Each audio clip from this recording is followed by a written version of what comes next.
Operation टायगरच्या चर्चा सुरू असतानाच धाराशिव येथे ठाकरे गटाच्या बैठकीला खासदार ओमराजे निंबाळकर यांनी दांडी मारली आहे। त्यामुळे राजकीय वर्तुळात चर्चेला उधाण आलंय। ठाकरेंचे 7 खासदार शिंदे गटाच्या वाटेवर आहेत अशी जोरदार चर्चा सुरू असतानाच अशा घटनांना आता बळ मिळते। अनेक खासदारांनी ऑपरेशन टायगरवर बोलणंही टाळलंय। काही दिवसांपूर्वी उपमुख्यमंत्री यांनी केलेल्या धाराशिव दौरा आणि त्यानंतर ओमराजे निंबाळकर यांची बैठकीला दांडी, यामुळे चीनबिन सुरू आहे। ठाकरेंचे शिलेदार ओमराजे निंबाळकर शिंदे गटात जाणार का? त्यांनी या बैठकीसाठी का दांडी मारली आहे? ठाकरे गटाची यावर काय प्रतिक्रिया आहेत पाहूयात या व्हिडिओमधून।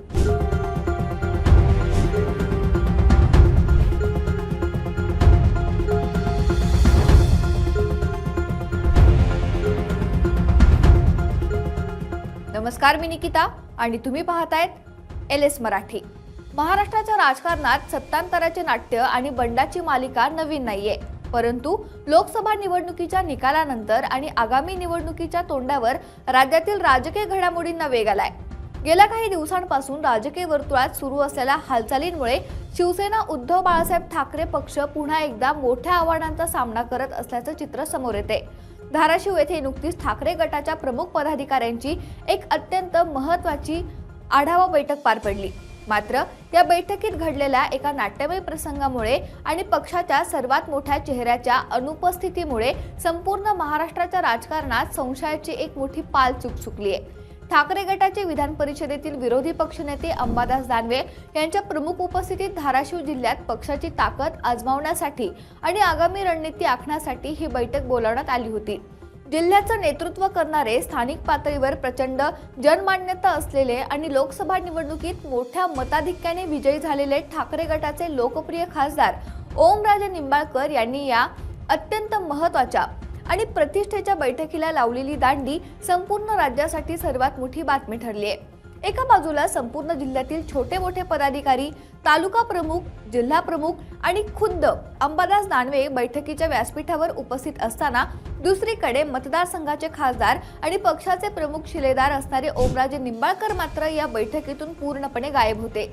या एका अनुपस्थितीने केवळ धाराशिवच्या स्थानिक राजकारणातच नव्हे तर मुंबईतील मातोश्री निवासस्थानापर्यंत चिंतेच्या लहरी पसरल्या आहेत। राजकीय वर्तुळात या अनुपस्थितीची एवढी गंभीर दखल घेण्यामागे सर्वात मोठं कारण म्हणजे गेल्या काही दिवसांपासून राज्याच्या राजकारणात होत असलेली ऑपरेशन टायगरची चर्चा। शिंदे सेनेच्या शिंदे गटाकडून आणि प्रामुख्याने सत्ताधारी महायुतीच्या नेत्यांकडून पडद्यामागे एक मोठी राजकीय मोहीम राबवली जात असल्याचं सांगितलं जातंय।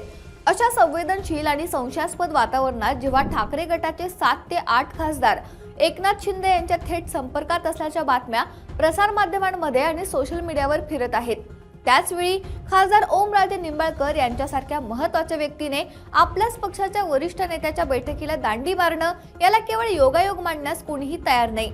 या संपूर्ण प्रकरणावर जेव्हा बैठक संपल्यानंतर पत्रकारांनी अंबादास दानवे यांना प्रश्न विचारले, त्यावेळी अंबादास दानवे यांनी सारवासारव केल्याचं स्पष्ट झालंय। खासदार ओमराजे निंबाळकर बैठकीला का आले नाहीत याची नेमकी माहिती मला नाही, त्यांना काही काम असेल त्यामुळे ते येऊ शकले नसतील असं सांगत दानवे यांनी या विषयावर पडदा टाकण्याचा प्रयत्न केला। परंतु जर पक्षाचे राज्यस्तरीय नेते जिल्ह्याच्या दौऱ्यावर येत असतील तर स्थानिक खासदाराला म्हणजेच ओमराजे निंबाळकर यांना माहिती असली पाहिजे होती आणि त्यांनी बैठकीला उपस्थित राहणं हा राजकीय शिष्टाचार होता। जर त्यांना काही अत्यंत महत्त्वाचं काम होतं तर त्याची कल्पना त्यांनी आधीच दानवे यांना का दिली नाही आणि खुद्द दानवे यांनाही त्यांच्या अनुपस्थितीचे ठोस कारण का माहीत नव्हते? या प्रश्नामुळे या बैठकीतील दांडीमागे काहीतरी मोठं राजकीय शिजत असल्याच्या चर्चेला उधाण आले। या सर्व संशयाच्या धुक्याला अधिक गडद करण्याचं काम महाराष्ट्राचे उपमुख्यमंत्री एकनाथ शिंदे यांच्या नुकताच झालेल्या धाराशिव दौऱ्याने केले। काही दिवसांपूर्वीच उपमुख्यमंत्री एकनाथ शिंदे यांनी धाराशिव जिल्ह्याचा दौरा केला होता।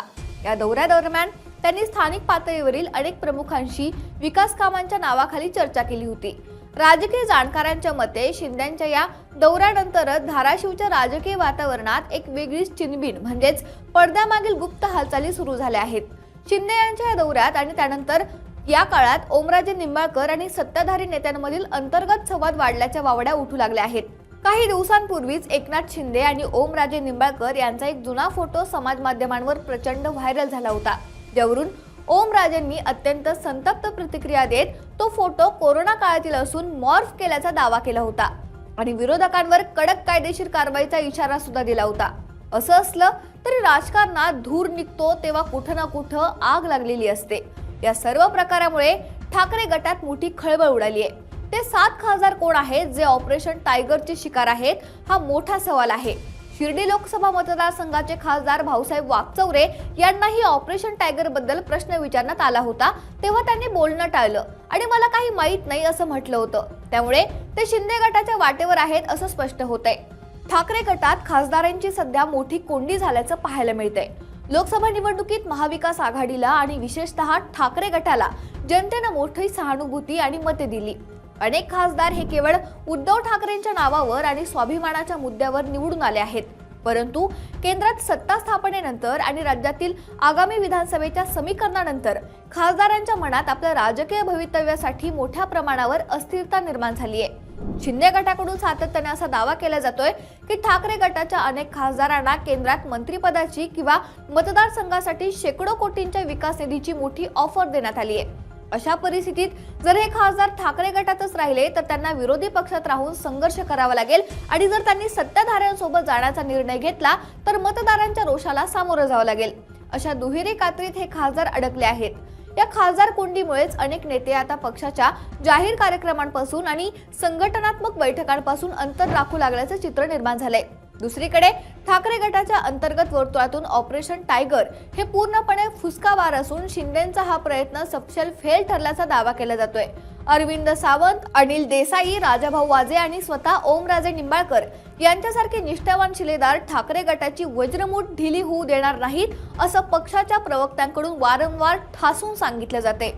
काही महिन्यांपूर्वी जेव्हा उदय सामंत यांनी ऑपरेशन टायगर अंतर्गत ठाकरे गटाचे अनेक नेते आणि खासदार शिंदे यांच्या शिवसेनेत प्रवेश करणार असल्याचा दावा केला होता, तेव्हा स्वतः ओमराजे निंबाळकर यांनी अत्यंत आक्रमक आणि मिश्किल शैलीत या दाव्याची खिल्ली उडवली होती. ओमराजेने जेव्हा माध्यमांसमोर बोलताना म्हटलं होतं की कसलं ऑपरेशन टायगर घेऊन बसलात, आधी धाराशिवच्या बालाघाट परिसरात गेल्या 1.5 महिन्यांपासून जो यवतमाळहून आलेला खराखुरा वाघ फिरतोय त्याला वन विभागाकडून पकडून दाखवा, मग राजकीय ऑपरेशनच्या गप्पा मारा.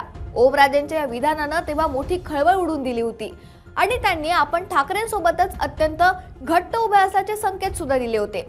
परंतु राजकारणात कालची विधाने आज लागू पडतीलच असं नसतं. बदलत्या राजकीय वाराचा वेध घेत अनेक नेते ऐनवेळी आपल्या भूमिका बदलण्यात पटाईत असतात. धाराशिवच्या या बैठकीला ओमराजे निंबाळकर यांनी मारलेली दांडी ही निव्वळ कामाच्या व्यस्ततेचा भाग होती की ऑपरेशन टायगरच्या यशस्वीतेची पहिली मोठी ठिणगी होती, हे येणारा काळच ठरवेल. उपमुख्यमंत्री एकनाथ शिंदे यांच्या राजकीय रणनीतीचा आवाका पाहता ते सहजासहजी आपल्या मोहिमा अर्धवट सोडत नाहीत असा इतिहास आहे. त्यामुळे जर खरंच पडद्यामागे काही मोठी राजकीय चिनबिन यशस्वी झाली असेल तर आगामी काळात ठाकरे गटाला मराठवाड्यात आणखी एक मोठा धक्का बसण्याची शक्यता नाकारता येत नाही. सध्या तरी या बैठकीतील अनुपस्थितीमुळे ठाकरे गटाचे नेतृत्व सावध झालं असून खासदारांची कोंडी फोडण्यासाठी आणि आपल्या शिलेदारांना सुरक्षित ठेवण्यासाठी मातोश्रीवरून कोणत्या हालचाली होतात याकडे संपूर्ण महाराष्ट्राचं लक्ष लागलं आहे. राजकारणातील या नव्या नाट्याने धाराशिव पासून मुंबईपर्यंत राजकीय पारा प्रचंड वाढला एवढं मात्र नक्की.